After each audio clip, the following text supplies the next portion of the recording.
So yeah, good evening. Welcome to the evening session of day 7. Quick reminder that I have been busy updating the website and trying to keep on top of all of the lectures. I'm just uploading the morning session from day 7 today, and already the evening session from day 6 is there. In that evening session on day 6, we did start to chat a bit about the Permaculture Academy idea and how we might work together in the future. Anyway, which again is part of an ongoing sort of design conversation we're having about how do we make our dreams come true? How do we achieve our objectives? And can I stop the cat from eating my toast? Okay, so in the design presentation, I was introducing to the idea of this SADMET process, this survey, analysis, design, implementation and maintenance, evaluation and tweaking.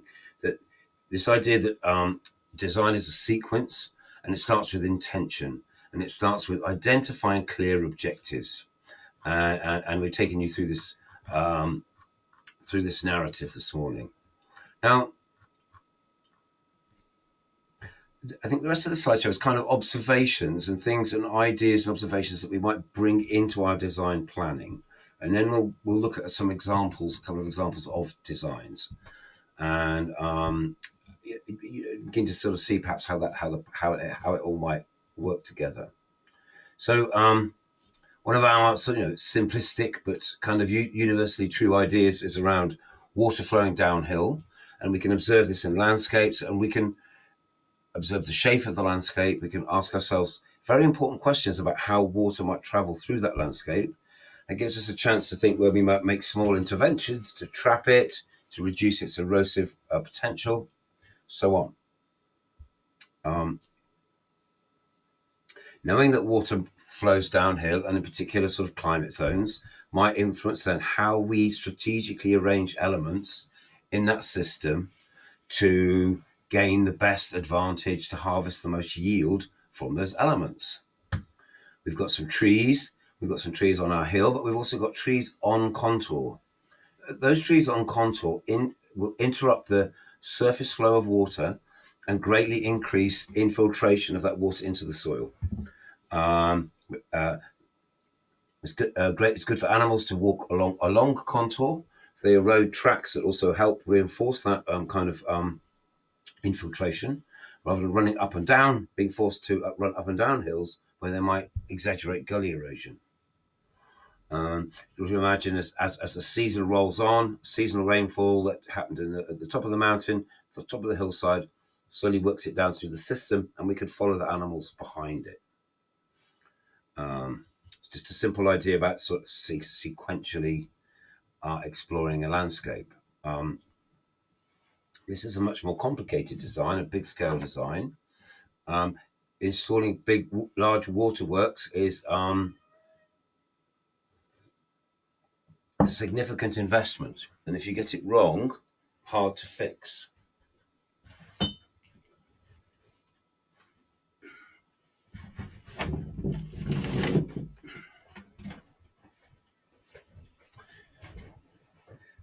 However, if you consult with people, these kind of things are very achievable.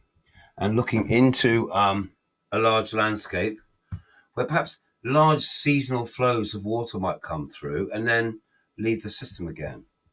And a series of catchment dams is an installation that could actually transform a landscape and potentially create potential to have broad set of yields over a longer space of time. We might make high level swales where the slope starts to flatten off. We don't want to put swales on slopes steeper than sort of 17 degrees. But we could harvest flow and make sure that flow goes towards our catchment area. And the higher in a system, higher in the landscape that we can hold water, the more valuable it is to us. The more opportunities we have to utilize it, and the more opportunities we have to direct its flow to where we want it to go.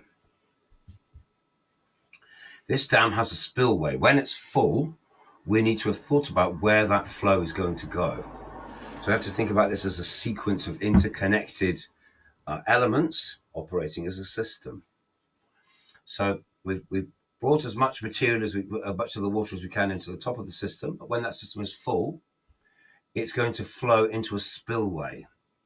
It's going to go into a channel which is very close to contour, if not on contour. So again, the water can't accelerate and it can't erode. Any surplus water in this system, when this system is overfull, can be harvested and slowly directed, again, coming down on the slowest gradient of the slope possible. These are little check dams. If you're slightly off contour and water might accelerate, then you can put little baffles in the stream just to take the flow out of the water, to take the momentum out of the water. And so again, any surplus is returned then to the second catchment dam. And then here we have another water treatment system. Let's just go back up to the top though, and let's just think about this a little bit more. You'll also notice that on the other side of the dam, should this system in any way fail or be slightly compromised, there's also a very dense planting of trees. Damn you.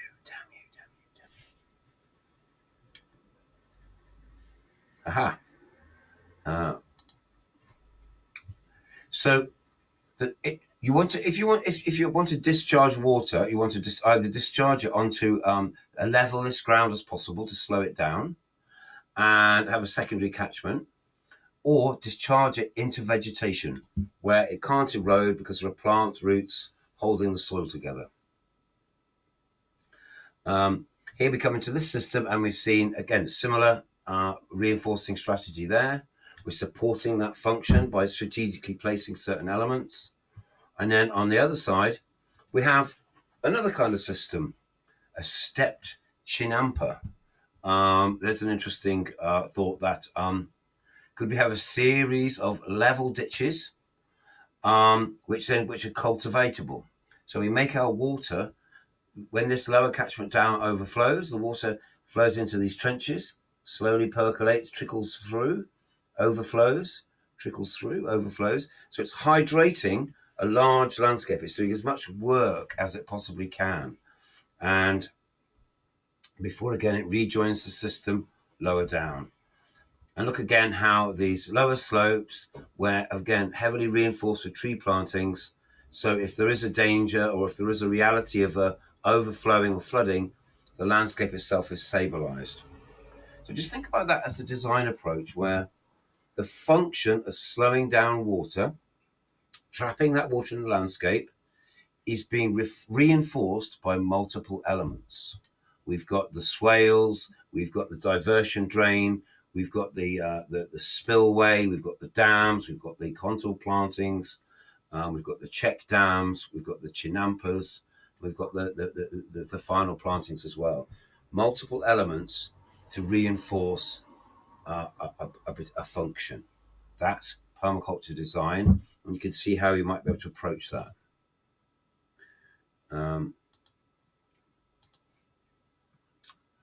Within design thinking, we're always seeking to maximize edges. Permaculture, we like our edges. And let's imagine, I think this is again out of Bill's book. Imagine each one of those ponds have the same surface area, same volume of water, but the one that maybe has the chance to be the most productive, the most diverse, is the top right, the one with the greatest edge. More opportunities for frogs and amphibians to get in and out, and I don't know, all the interactions between the insects and other elements of that ecosystem. So we can take that a little bit further. We were thinking about fish farming a little bit this morning. So here's a pond created with edge and strategic design. If we look at we can see it in transect, in cross-section at the below. So we can see that it has shallows. It has, gently shelving, and then there's a deep bit in the middle. So we've got a range of habitats for fish of different size, fish of different ages, and different species. with the deep water in the middle as a refuge if a predatory bird comes or something. And also note we've got vegetation around the edges so that small creatures can easily climb in and out. Insects got grass blades to climb up on to dry their wings out. And if we look at the the overview, the map view, we see also that the pond is lobed to create, again, lots of edge, lots of different little different environments, little microclimates, microhabitats. And we've identified our sectors. Colder winter winds have been excluded by dense windbreak planting on this side. And we've got a lawn this on the sunny side. Look where the sun's shining from, because we want to have a solar gain. That's our design parameter. And again, we've got shelter to create warm, sheltered areas that suits the requirements of the productive system that we're designing. Permaculture design. We can take these universalities, these things that we've now observed about water flowing downhill. Cold air is heavier than warm air. Warm air is less dense. The molecules are moving around more, so it will be pushed up by cold air falling down. Not only that is, the movement of cold and warm air can be predicted. Say simplistically, between, we've got land and sea, air and water. Go on, away, dog, away. That the water heats up and cools down at a different speed to the land, and vice versa. So part of the day, we've got warm air rising off the sea and traveling over the land. And then at another part of the day, we've got cold air forming on the land and falling into the sea. And if we can see those patterns and predict them, then we can understand where to place things in the landscape or where vulnerabilities might lie. So if we know that cold air sinks, so it can well up behind that. We've got some dense vegetation here, and we maybe have a especially cold spot on the side of the valley because of that reason.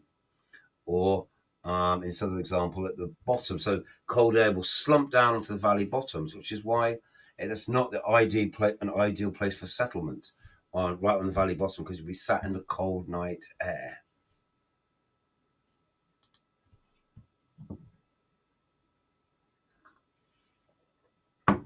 Here we are looking down a slope towards a hedge line, and you can literally see how the cold air has caught behind the hedge line, is welling up behind it, and that's revealing a microclimate.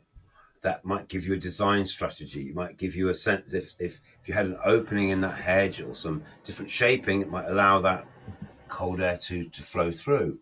Or you might indeed want to trap it behind to protect the system or growing system or living system that you have below it. These are things that we can observe, and then we can then incorporate these simple observations, the way that water moves, the way that cold air moves, into our designs. So here's our orchard. It might be in danger of losing its blossom in this cold spring night. Cold air maybe funneling down. Maybe it's possible with the strategic placement of an element, a barrier, just something that's a bit of friction, meaning that the same thinking as the windbreak, as if it just slows the air down, the cold air down a little bit. Most of it then is pushed off to the side. Simple designs by placing an element in the right place that reinforces a desired outcome. Permaculture design again. So wider landscapes can become really complicated, but we can observe things. We can understand that cold air is going to be dropping down, and that's also going to be pushing up warm night air. And so we're going to get interesting currents around our housing. So cold air flowing down actually might be slightly displaced by the rising warm air, which then creates a good settlement point again, halfway down the slope on the inflection point, not down at the bottom where it's cold and wet, and not at the top where it's windy and it's a long way to go. About finding the right place to be within a landscape, or understanding where you are within a landscape so that you can design for it, so you can adjust for it.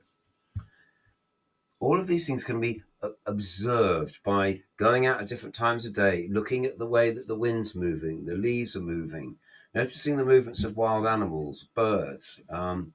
Get a sense for the flows within a landscape. We thought about our sectors, and we might want to think about putting in physical systems into design. Where's our food going to come from? Where's our water?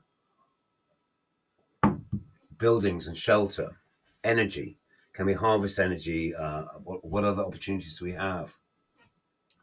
Are there material resources lying around on our site? Are there things that might be wastes, or things that we can reuse and incorporate into our design? We should design around those things, especially if we're designing for zero waste, designing to eliminate waste. Back to just, again, simple strategic placement of an element. Here's a design from Bill's book. It's a sun trap chicken system. Across again, we're seeing it in transect. Maybe it could be a repeating system going down a hillside. So we have our windbreak, shelter belt, planting. That might even be horseshoe shaped. It might fit into a landscape. It might be designed to shed cold air either side of it.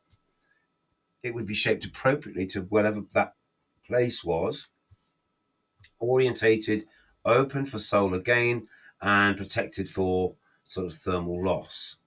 All of those things could be reversed if you're in a place where it's very hot and you want to seek something that's cooler, of course. You shade yourself from the sunny side, be open to the cooler side, invite the air in from the cooler side. So we've got some kind of safety device. Our chickens can move around. We've got a crop that's hopefully supporting the chickens. And we've got these other, functional, potentially polyculture shelter belt edges around our system. Again, simple ideas, adaptation. This is about microclimate in and around buildings. We get edges, surfaces. We get all sorts of very unique, very special conditions, very localized conditions where there's structures. Imagine that the sunny sides of buildings heat up, especially if they're made out of stone or something with a lot of thermal mass, and that can hold that heat overnight. It might make it a frost-free area. You might even make it 2 or 3 degrees warmer than the surrounding areas. So maybe we can get a productive climate up there, or something that's going to feed birds, or contribute to the ecosystem, or just be nice, be attractive. Another kind of edge, isn't it, is windows and balconies and conservatories and overhangs. We can get places that have characteristics of both being inside and outside. They could be really super warm places or super cool places. We might be able to harvest rainwater flow from roofs. I don't know if that's a pond or it's like a bed there that's enjoying the moisture coming off this roof. We can sculpt and shape the land to receive surface flows of water. And we can integrate all of these things in a 3-dimensional way into buildings. We can even proactively design buildings so that we can integrate loads of biological functioning into the building. We're usually stuck with retrofitting into existing things and trying to, modify them. But all of these points remain. How much extra layering we can stack into a system. And this is another reason why we say the smaller the garden, the smaller the cultivated area, the more productive it is per square inch, because we're paying that much more attention to detail. So imagine that we could create kinds of farming systems on whatever scale, integrated into existing landscapes and buildings, and maybe part of biological functioning of cities, of settlements, something that almost everyone's involved in, that food production and maintaining these things is a constant process. Container gardening gives it a lot of flexibility. This growing carrots in pots really helps evade the carrot root fly, which likes carrots and flies close to the ground and gets fooled by by things like raised beds and pots. So we need to be very, as we go into a design and think about design, we need to be very clear about our objectives. We need to identify the elements which fulfill those as functions, and somehow build them into systems so that it will work together functionally. You're not forever running around looking after the thing that you're designing. And the way to do that is to link inputs to outputs, or outputs to inputs, and to harvest the energy and the intelligence of every element within the system. And then slowly, if you've done it right, you need to put less of your time and energy into it. So I'll save that for tomorrow. We'll get to integrate rather than segregate. And I thought I'd look at a couple of examples of real things. And let's start with, we had that example this morning. Are we seeing? Yeah, we are seeing my screen. Yeah. Okay. So let's have a look at this community woodland that we're thinking about. We would have visited today, and we're going to see it tomorrow. So I was invited to, in fact, so Bridget, who you're going to meet on the field trip,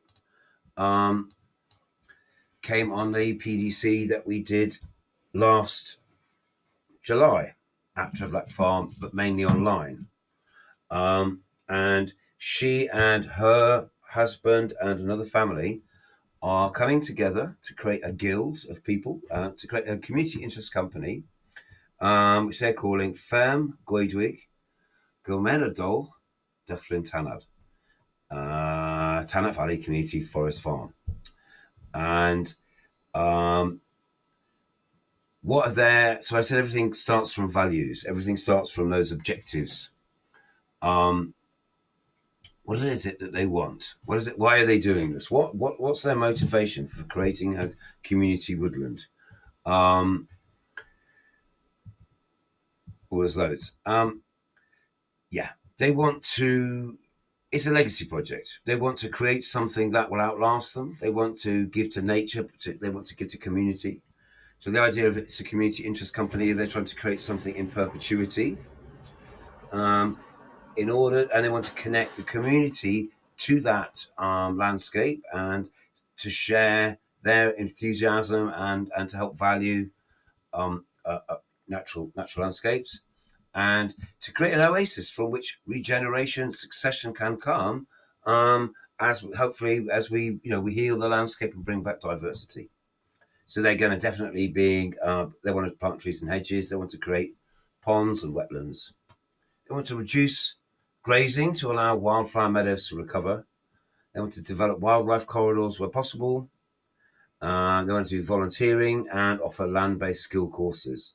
So they are designing for nature, designing for community. Those are our functions. Those are the things we want to do.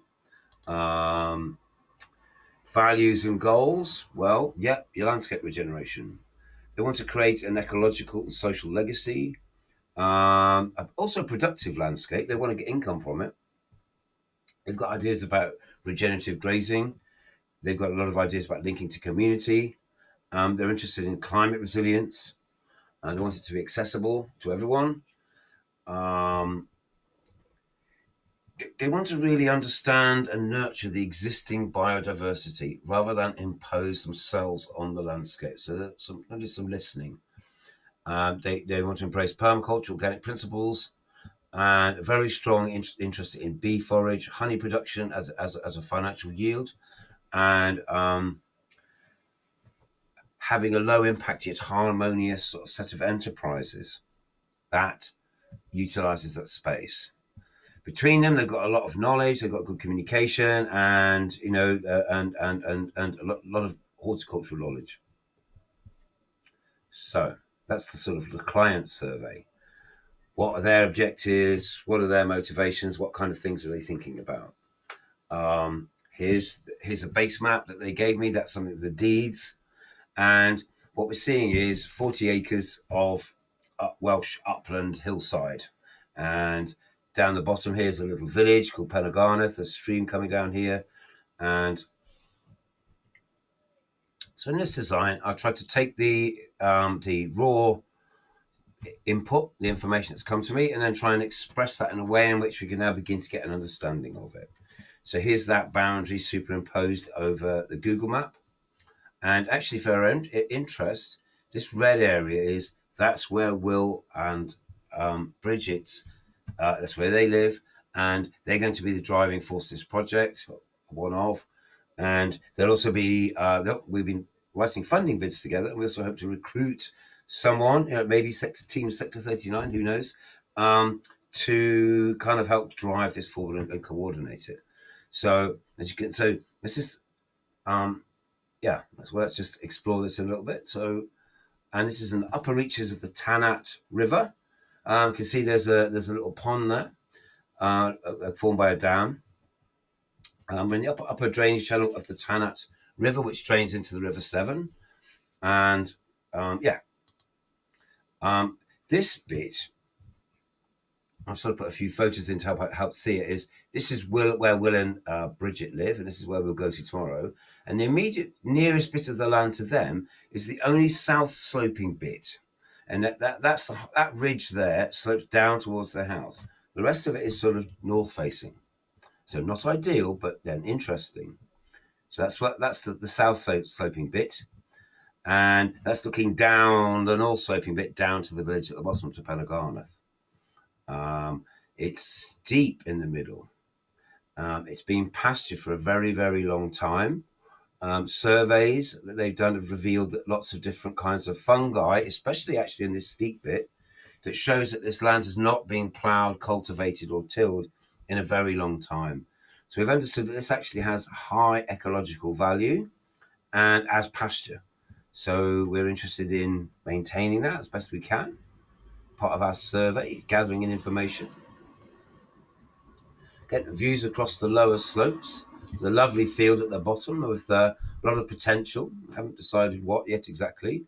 The village of Llanrydder's just over there, about 2 miles away to where I live. Again, looking down the land. Oh yeah, sorry. Okay, so now let's understand the shape a bit better. We talked about getting a sense of its orientation, what's there already. Let's just get a bit more sense of the shape. Here are the contours. I got this from the Oldman survey, and then I just sort of drew traced around those, and then superimposed those onto the land. So now we can get a much clearer sense of the shape of that, how air, how water, how gravity works, how things might move on it, and then as a sort of beginning of a discussion, we just started drawing green dots. We want a community woodland. We want to steer it into diversity, but we don't want to massively change the landscape either. So can we reinforce what's there? Can we understand all of those interesting edges, hedges, lines, and either thicken them, add to them? There's a hedge line across the middle that used to be there that isn't there anymore. So this is like just a sketch, just like throwing a few things. How about this? And how about that? Start to talk about things, patterns to detail. We're spotting where opportunities might lie, the easy wins. So those are all things which are doable, fit existing patterns, and actually help achieve all of those long-term goals. Let's have a little think about that in more detail. Some of those areas could be densely planted with fruit trees. Very important thing to consider from the beginning, of course, is also access. We've got a steep slope. The only way to get to this field at the bottom is coming down a track that's sort of diagonally across the whole land, which is challenging too. Again, some of these maps were just suggestions. There were conversations that we had. I said, let's put some willow coppice there, or let's potentially plant fruit trees there. And as that discussion evolved between the various clients, stakeholders, we then moved to a slightly more detailed map of maybe more precisely how things might go. We could begin to work out exactly what percentage of the land cover might be returned to trees, and there's a certain percentage that helps you trigger your community woodland grant.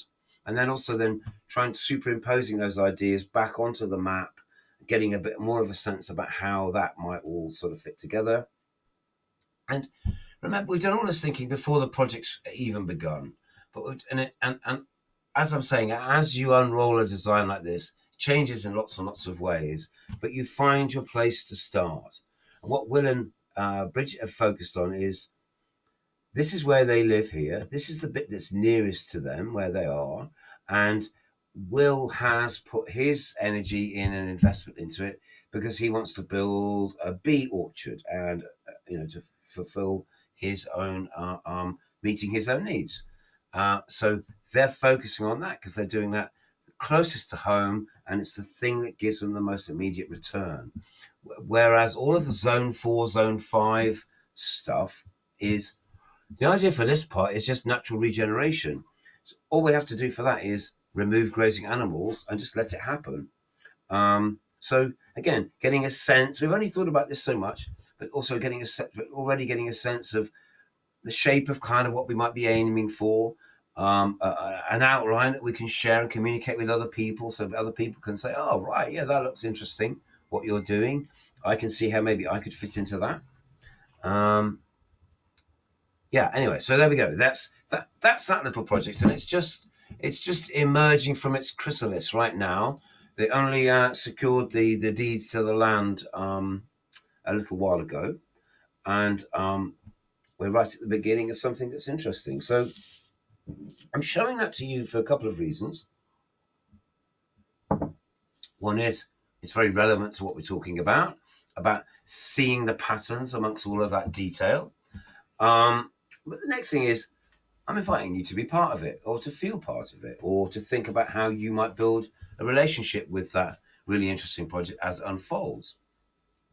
Remotely, you might just follow it on the internet and enjoy the chat around it, but you never know. You might get to come and visit. And we also want to link and reflect land regeneration projects all around the world. I think there's such a great story to be told about what we're all engaged in, and and the trials and the failures and the challenges too. But ultimately, this is how we learn. We apply ourselves to, we spot available opportunities, and we we do what we can.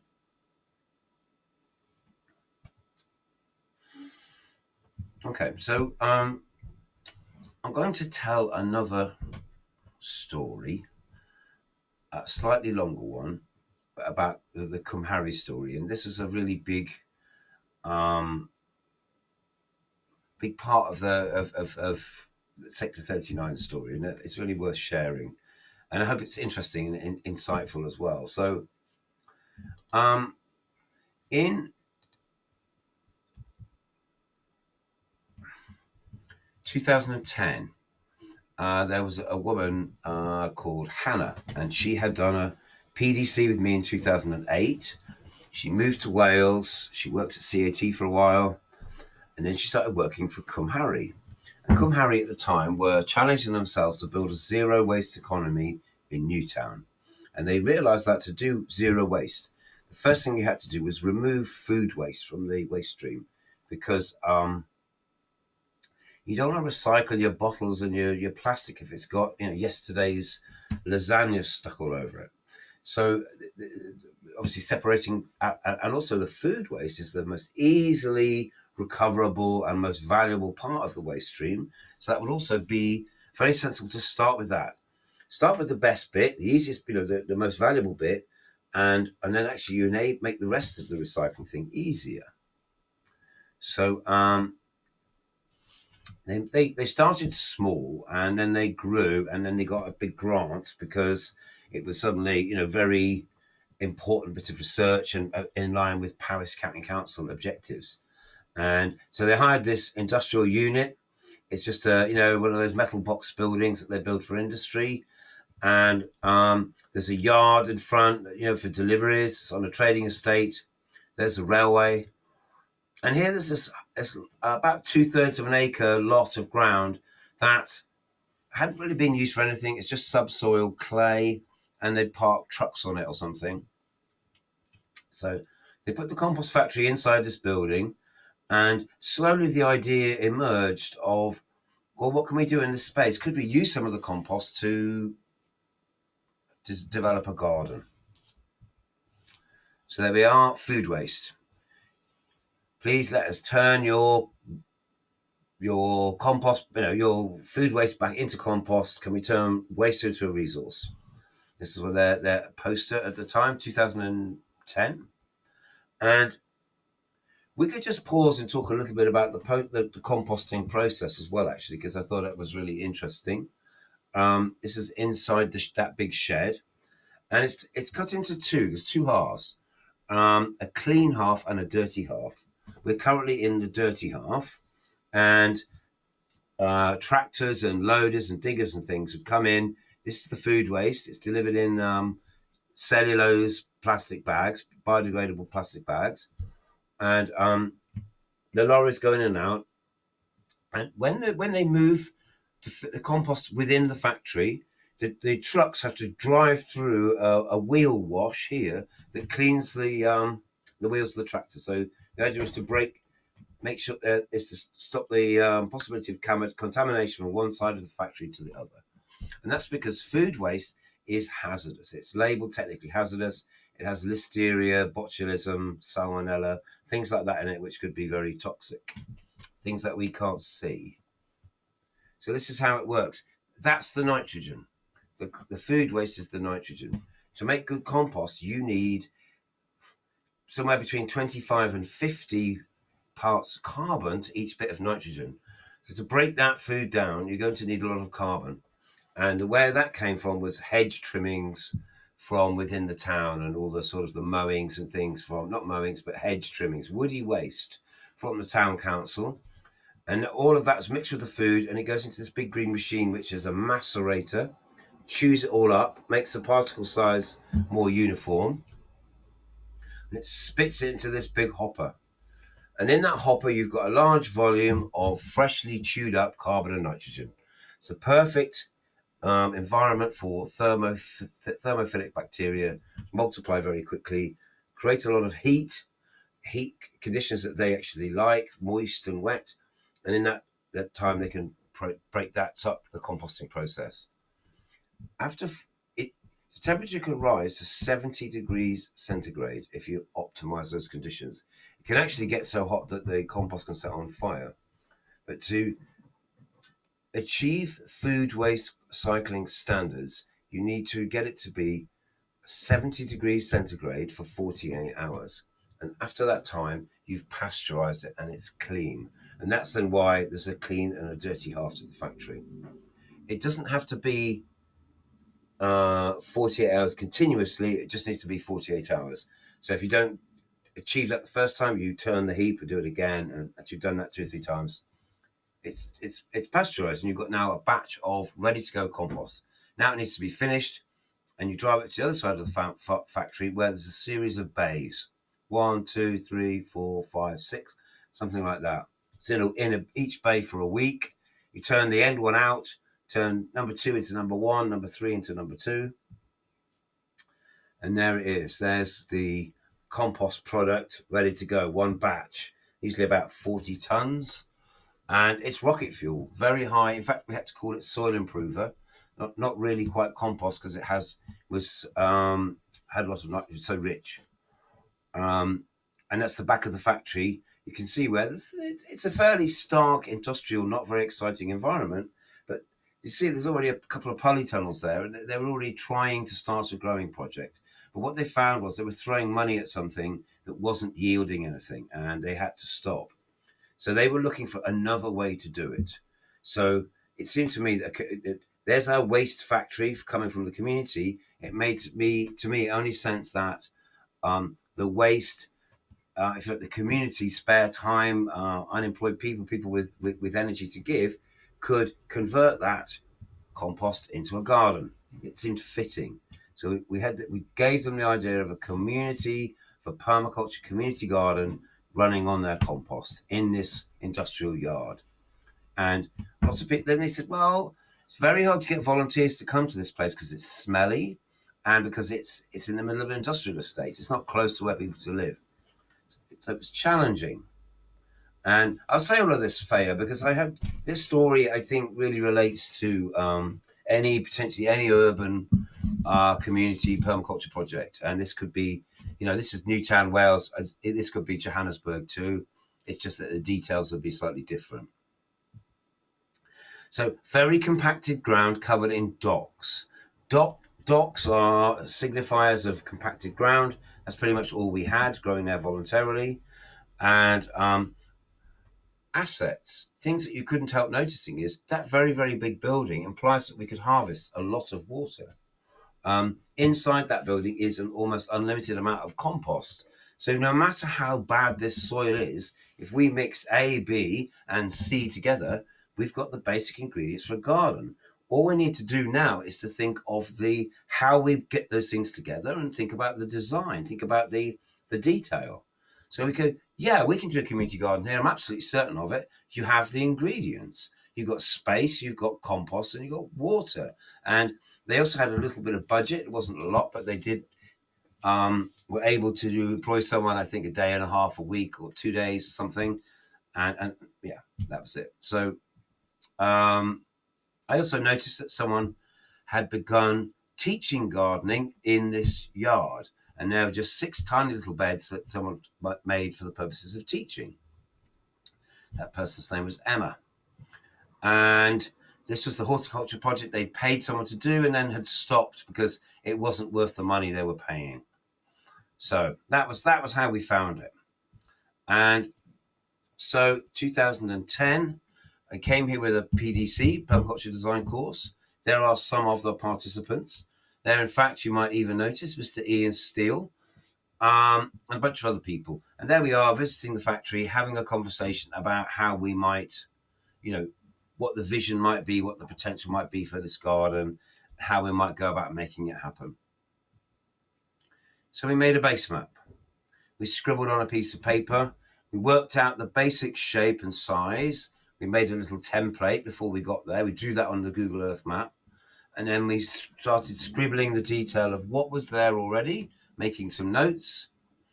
We started on concepts that generate ideas. People went away and started making little sketches, drawing visualizations of perhaps what the garden might look like, and identifying the elements that we might need to go in it. Actually, maybe this is all a bit out of order slightly, but we thought a lot about the human side. We had the resources, but how are we going to combine those together? So how are we going to bring people onto the site? How are we going to get them so they care about it and want to give time? That's exactly the question that we have to be thinking for the Penygarnedd project that's coming up, that we'll visit tomorrow. But could we build training around plant propagation or shelter building, or just brainstorm out? There's our brainstorm, all of the different ideas. And then we started thinking about when that might be.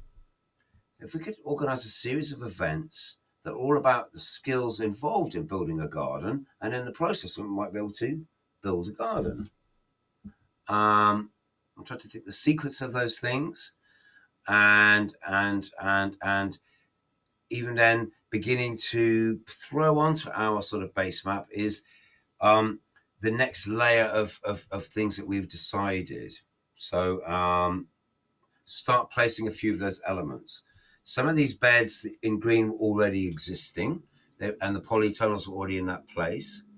But other things, then we thought, well, we could have a zone 4 fruit area. And we came up with this idea of creating a structure. And we decided to put the structure, a roundhouse, something that did in that horrible, ugly industrial yard with spiky railings and square metal buildings. We thought, wouldn't it be fun to put a round building, something that looks organic, maybe with a living roof? Maybe we could get a volunteer team to build the roundhouse. The organisation told us they'd struggled to get volunteers to garden, but then we thought maybe it would be easier to get people to come and do a low-impact building. We put the building there because you can see it from the entrance, and it kind of invites you to come into the garden and walk all the way around, rather than just have a quick look at the beds and then leave again. We noticed sometimes visitors would just come to about here, look at things, and then leave again. So we put a path. We put a path that went past all of the main parts of the garden, all the main elements, invited you in, and it gave you a view. All of this was part of our design thinking. We also thought we need to create habitat for volunteers. We need to create the opportunities for lots of individuals to feel a degree of ownership within this design. And we'd seen in other examples elsewhere the idea of micro allotments. And we did some survey. We did some spoke to some of our volunteers, some of the people around, and said to them, surely the default position should be that we garden. Why isn't everybody growing food? Tell me what reasons, what are the limiting factors? What's the things that are holding you back from growing food already? Why aren't you doing it? That was the sort of the approach that we took. And the answers were, I don't have any land, I don't have any knowledge, I don't have any tools. Gardening sounds like hard work. I wouldn't know where to start. What happens if it all gets too much and I can't, it gets too weedy or something, run away from me. Allotments are too big. It's too hard to get an allotment. And if I did have one, it would be miles away. So we thought, oh, that's really interesting. Those are the things that stop people from gardening. Okay, can we come up with an operating system that answers those questions? So we tried to bring that into the garden as into our design as a consideration of how we might engage with those people. And then also let's create a habitat that's suitable for those people. We'll create a certain number of allotment plots that are 1.2 meters wide and 2.4 meters long or level. And 1.2 meters wide because you can garden to 60 centimeters. If you have a raised bed of that size and you don't stand on it, that reduces the digging. That helps reduce one of the barriers to entry also. And anyway, on we go. Maybe too much detail. Also, we realized this, you have to value volunteers. You have to give them training. You have to do skill sharing and include them, and not just give them the sort of the shitty jobs, as well, the sort of just picking up the litter or weeding. So sprouting seeds, also gardens begin with that. Gardens begin with planning. So another thought was do something visible. Start off showing intent. And we thought, well, we want to build our structure. Let's go ahead and do it. We had a little bit of budget, not a lot of money, but we did have some.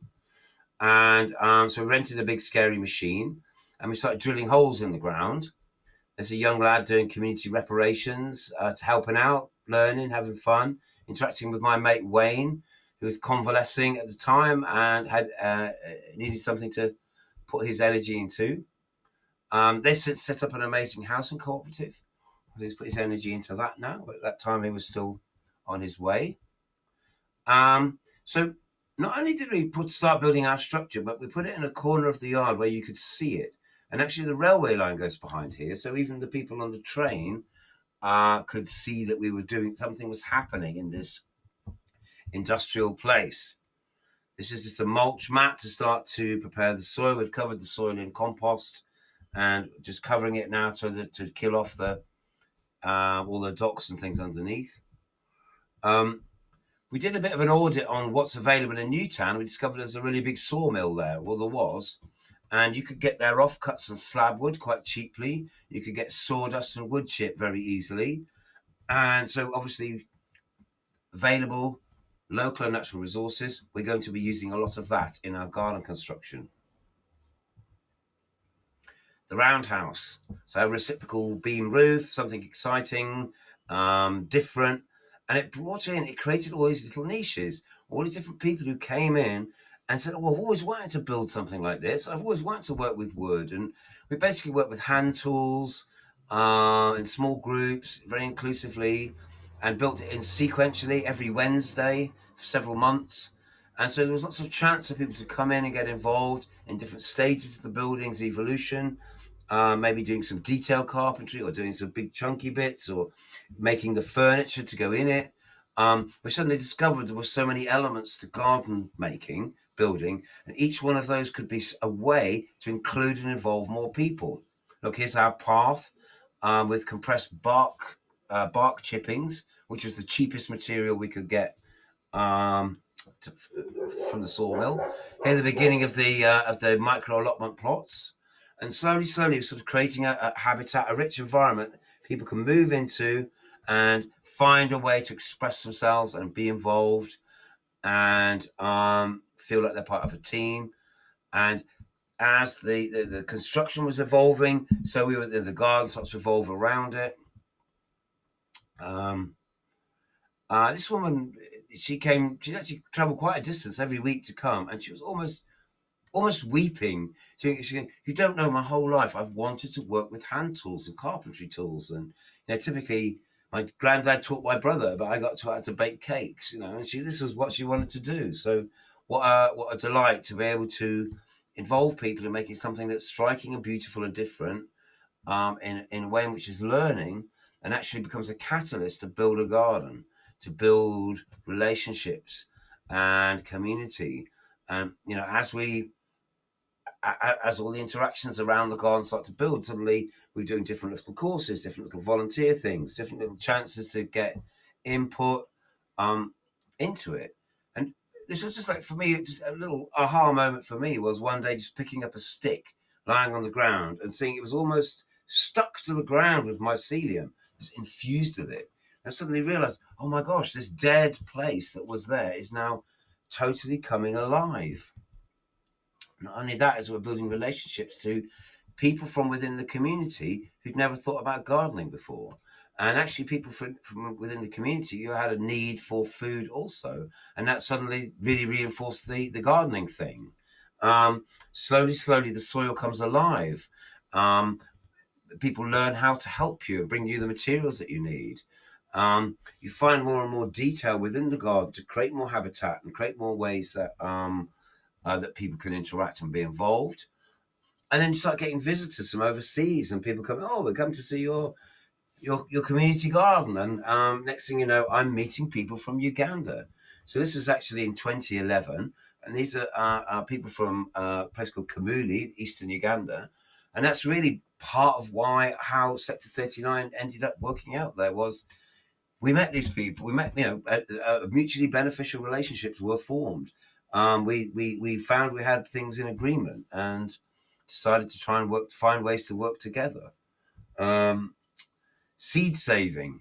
So once you've got the garden moving, you can then think there's other follow-on activities that can be done that help then reinforce and enhance the garden. Skill sharing, community outreach, telling people about what you're doing. You never know who else you might be able to draw in. These are some fruit trees that we were looking after. We did a formative pruning workshop on them, and then they went out through community networks to be planted out in public spaces. So the garden can be a place, like a seed bomb, sending out things to start off other things elsewhere. And it becomes a place for teaching and a way in which you can interact with either other people like yourselves, permaculture pioneers, teachers, designers, in this case, or just with community members and people who've never thought about these things before, but you can still find something common and overlapping through produce, through food, through yields, through things that you can process and dry and create interesting food meals out of, and get a result. This is the second year. Those are organic cabbages growing in what was a car park in the second season after. So you can remediate damaged ground. You just get the formula right. Get the microbes working for you. Get the right key elements in the right place, and it starts to have a life of its own. You start to get high quality produce in a place where there was nothing. This is one of our first biochar trials. Again, working with volunteers. We're trying to give them interesting work to do, be part of research, growing slightly different vegetables in different systems, or realizing if we were just growing onions in straight lines, no one would want to come and volunteer. The more ambitious you are, the more creative it is, the more edgy it is, the more likely people want to take part in it. That gives us the confidence to try out other ideas, and also drew in other people from other places. We designed raised beds that could be a growing system that could be deployed in many different places, backyards, gardens, maybe even sit on top of concrete, not even be in contact with the soil. Anyway, so there's our transition. That's year one, and that's at the end. So that's right at the beginning, and then that's the same view 2 years later. You know, from really nothing to the whole site starting to come alive. Key elements in the right place, the polytunnel, the tool shed, the main beds, the paths, which this was our raised bed system. We created a modular system we could take to different places. We involved people in propagating perennials as well. We realized we didn't just have to focus on growing vegetables. That gave us a nursery. Some of these plants are very easy to propagate, and when you've got lots of them, you can use them to start off other projects. You can use them for donations and all sorts of different ways. And if you create an interesting living space like that, is other groups want to come and use it and hang out in it and have their meetings in it, and that's what's going on here. So that helps then, propagate your ideas and gain interest in what you're doing. So it's so joyful to see the site come alive, to see the little frog pond one day just fill with frog spawn. And you realize now that you kick-started a succession. Volunteers coming who have a lot of knowledge and experience. Here's Sue Stickland in front of a lettuce plant, which is going to seed, producing a large quantity of seed, which we can then use again in the gardening system. We did seed swaps, especially from surpluses that we created. And Newtown Town Council sometimes let us have empty shops. No high street likes to have empty shops on it, so sometimes you can get one for short periods of time for community benefit without having to pay. You can bring your permaculture course to your shop. You can link those functions together. And then 2 years into the project, we were told, sorry, you have to take the garden down, you have to leave. So that was heartbreaking, and we didn't want to go, but we had to. But the thing is we'd created a good design, and good designs have the ability to replicate themselves. And the organisation Cwm Harry had been trying to get funding and money in to do community gardening, but they'd failed because they hadn't really had any experience of doing it.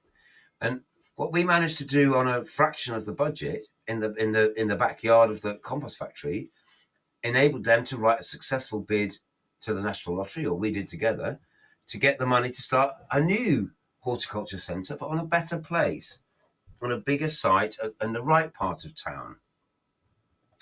So we got £250,000 from the government to create a project called Get Growing, and Get Growing had the target of setting up 3 community gardens. One in Newtown that would be a hub, one in Llanidloes that would be a satellite, and one in Llanfyllin that would also be a satellite. So we all worked together on the Cwm Harry garden and the Newtown garden, and then Emma developed the garden in Llanidloes, and I developed the garden in Llanfyllin, and that's also what we're going to see tomorrow, hopefully. So we did a project launch. We think, how do we keep the momentum from the first project and pile that into the second project? So we started doing communication. Industrial agriculture isn't the only way to feed the world. Food and oil prices seem very linked. That's scary. Industrial farming was feeding us all sorts of rubbish that we don't know what's in it. This cartoon came after the horse meat scandal, and it turned out there was lots of... anyway, let's see what I think about it. But there's other ways. That was my point. We can network with community. We can find ways to channel energies using natural patterning. This is the Newtown College, and as a theatre building here and a tertiary education college. And they bought this bit of land. It's 3 acres, a little bungalow and a shed.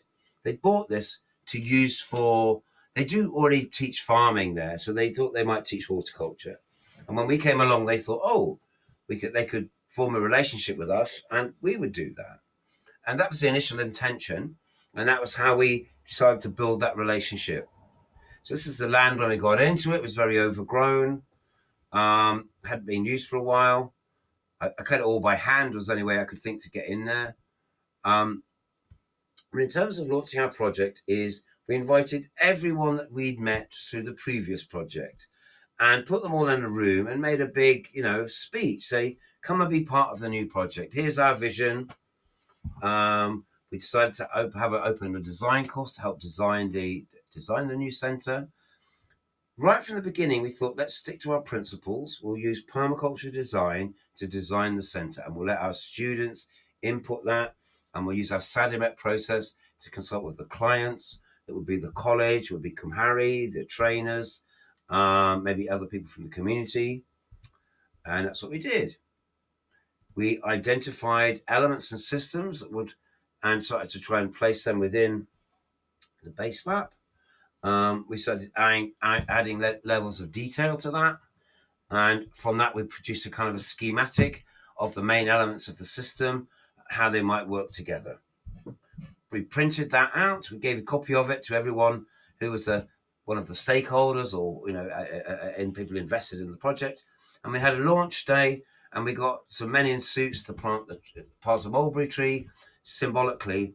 So no one could then turn around and say, oh, I didn't know you were going to do that, or I didn't understand the intention of that, because we'd given a piece of paper, put it in everyone's hand. We created a website called Get Growing and said, this is what we're doing. And we got it put into the local paper. And again, make sure that, we were being as inclusive, as open as we can be, but in a way in which then we can create momentum and also get full permission from the community to go into our project full steam ahead. The college helped turn the bungalow, which had been a residence for an elderly couple, into a classroom, so they could put their own students. They could put their own students in there, and we started to adapt the buildings to suit our needs, bringing out a plant nursery there, working with volunteers to start to establish the beds. You saw the hugel bed pictures. Again, lots of young lads, lots of different young, youthful energy there to engage with. If you can find, that's the hugel bed construction going, if you can find interesting things for people to do, they will give you energy. They will get stuck in.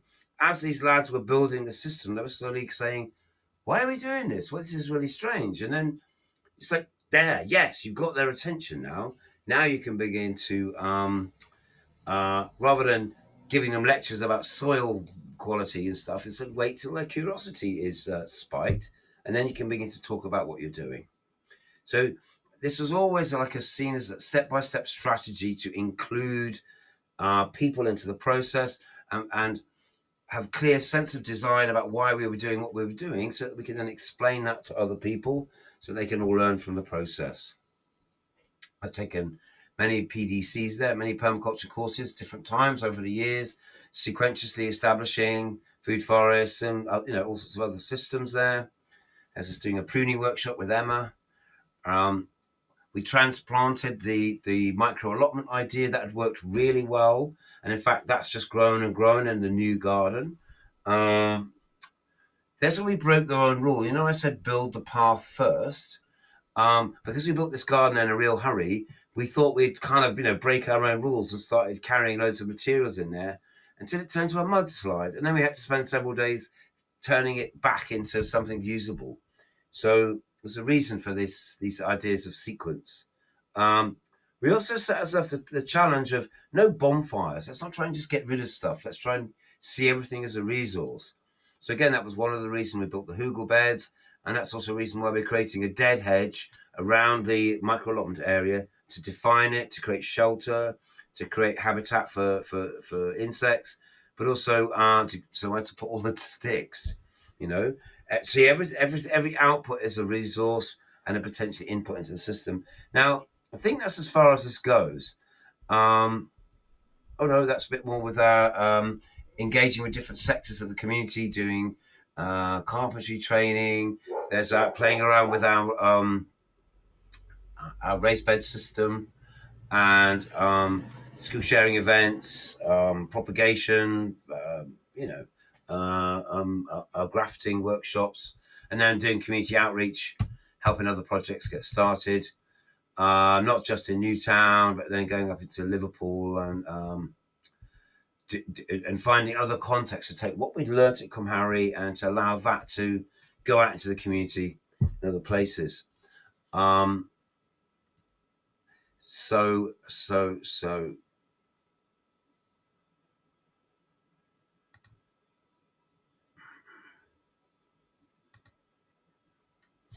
there you go.